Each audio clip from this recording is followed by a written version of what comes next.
Noah, obviously, right now, the sprint has came out. The reviews came out. 2.4 million viewers. I know. It's great.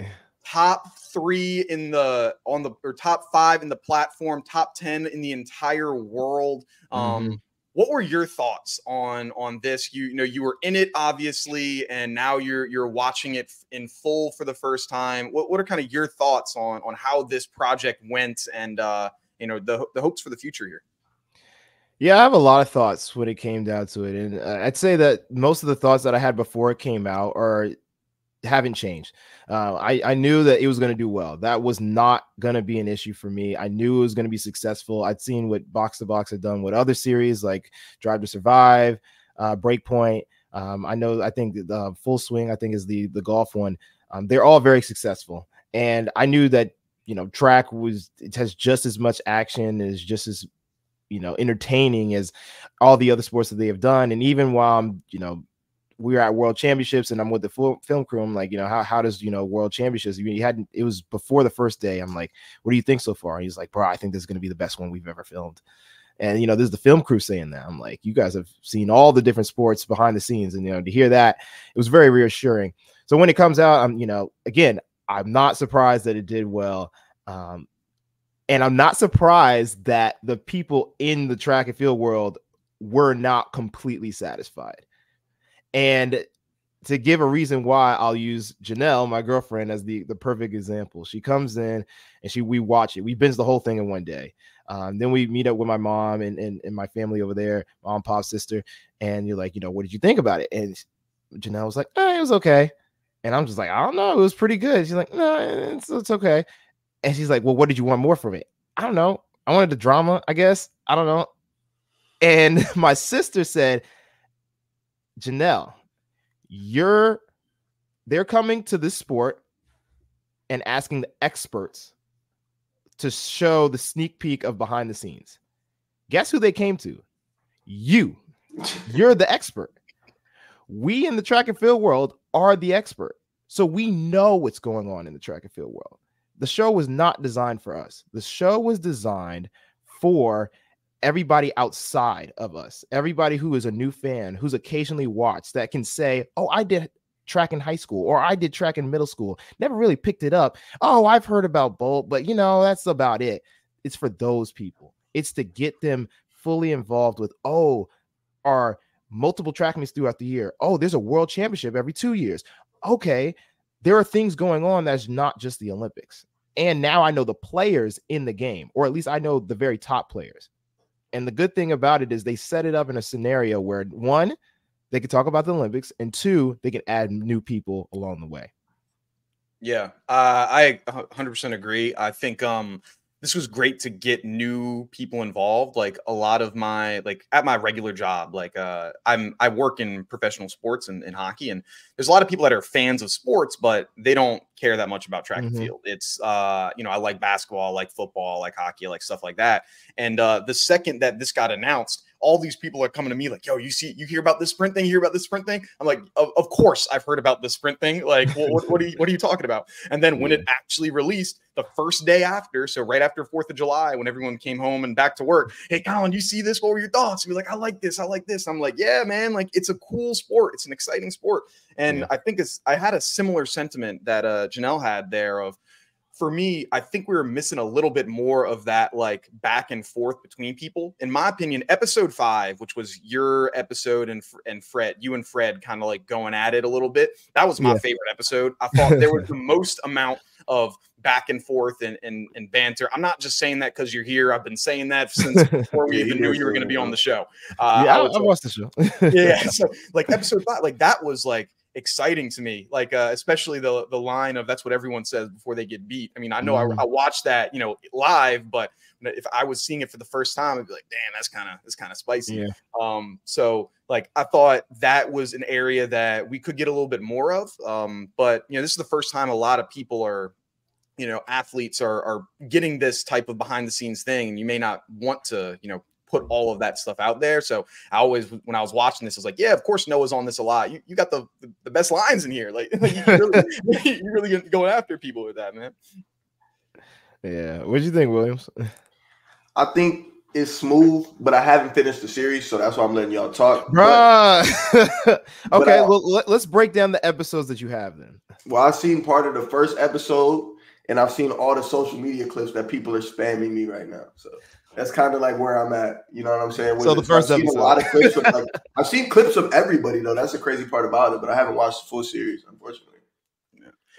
What would you say was your favorite part, Lyles, for when you were watching Truthfully, my favorite part is actually the interaction between Sha'Carri and Dennis going in to the finals of the 100. I think that Netflix did an extremely good job of showing what happens in between the semifinals and the finals of the 100 meters.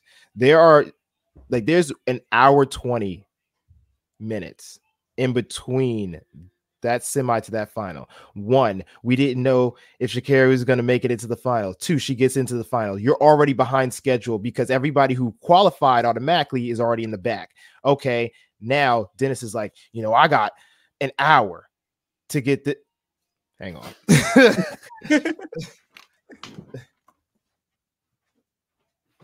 Janelle, can you turn that down? I'm weak.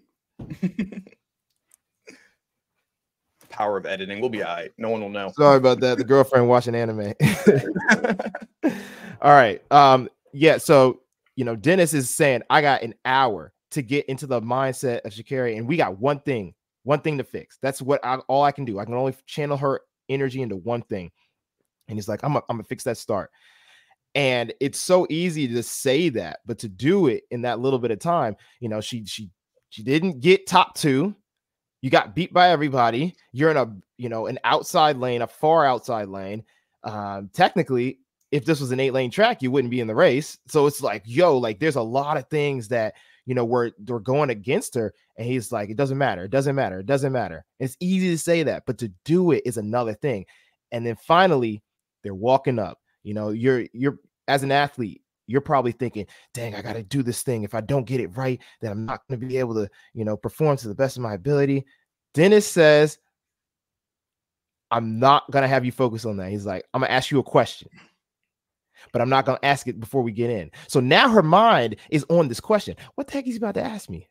Now she's not thinking about what she has to do, the things that can happen that might not happen, the probabilities. She's like, what the heck is this question going to be? I know it's going to be related to the race. What could it be? And we think of the same thing. What the heck is this question?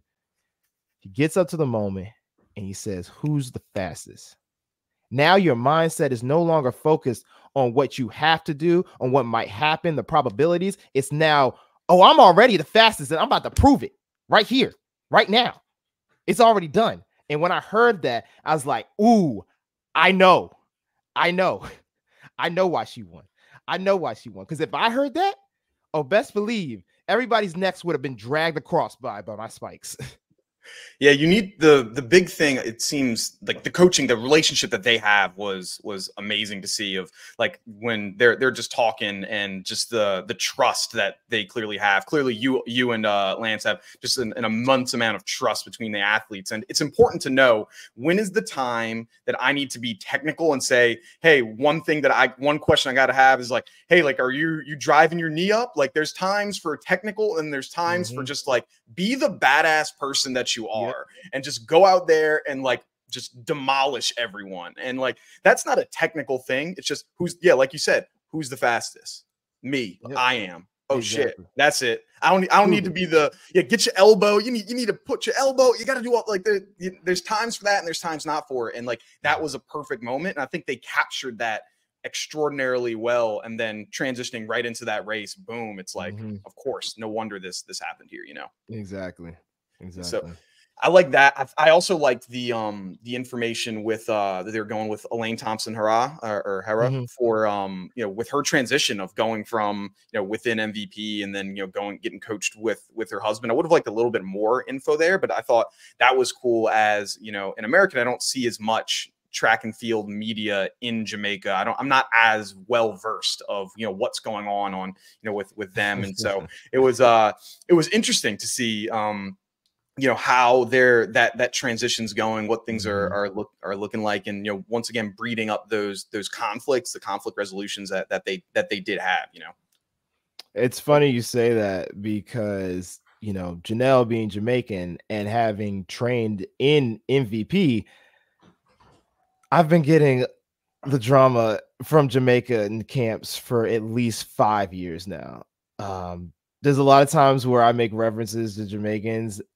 I'm not saying it because I'm like trying to go back and forth. It's because I know information that other people don't. And it's like Janelle and Elaine used to be very close friends. Like they were training partners through 2021, very close. Then she was extremely close with Sharika. She's still very close with Sharika. You know, you see her in the series doing Sharika's hair. You know, that's Sharika's wig woman right there. You know, she's already, you know, she was just buying wigs for Sharika to bring to the Olympics yesterday. Like, and even talk about like Kashane Oblique, like, you know, she's close with Kashane. I've known about a lot of the Jamaicans that are on the underground and usually Janelle's eye for talent is very strong. If she says that somebody's going to run fast, they usually run fast. So I'm very hip to information that a lot of people is just like, oh, this came out of nowhere. No, I kind of saw it. What were you going to say, Noah? She spoke on Kishane like pretty early, I remember. Like, he's been this good and he just got hurt. He's about to do something crazy this weekend. And that was right before Jamaican Charles.